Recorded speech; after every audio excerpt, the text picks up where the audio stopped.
Hello साथीहरु, good morning सबैजनालाई। म चाहिँ अब घरको काम सुरु हो। यहाँ यस्तो छ, हेर्नुहोस् यस्तो छ हो। अब बिस्ताराहरु मिलाउँदै छु म हो।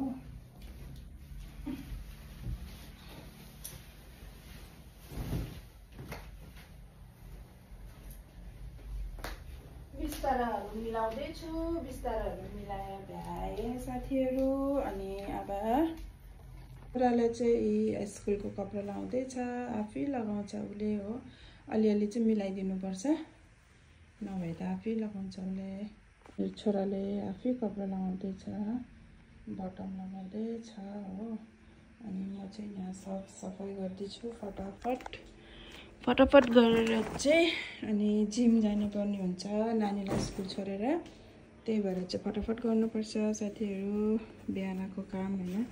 हेर्नु न, नानीले फेरि यो पेन लगाएर, यस्तो वाला पेन लगाएर चाहिँ हाफ पेन लगाएर फुटबल खेल्नु गएछ हो ग्राउन्डमा। पुरा कुरो कहिले निकालेर सक्ने। अब यो पेन छ एउटा, एउटा पेन छ, दुईटा पेन राखिरहेको छु।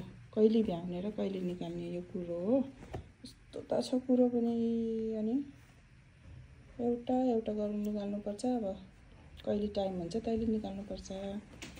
अनि मेरो छोरा चाहिँ रेडी भइसक्यो, आफै लुगा लगाउँछ हो। अब ठुलो भयो नि त है। कति क्लासमा छ हो? युकेजीमा है।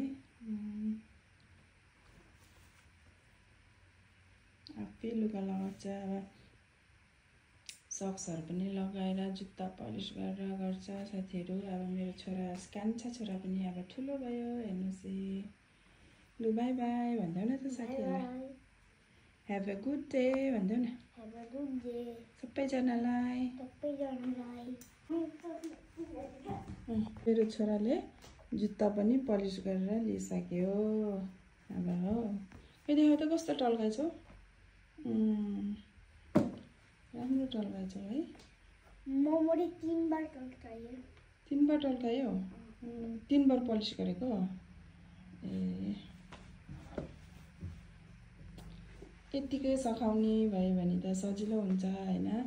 कसैको नानीहरुलाई त अब यत्रो उमेरमा पनि, मेरो 6 साल भयो, 6 सालको उमेरमा पनि लुगाहरु पुरा लगाइदिनु पर्छ। 6-7, कसैको त 8-9 वर्षसम्म लगाउनु पर्छ। मेरै लगाइदिएको मैले ठुलो छोराको हैन।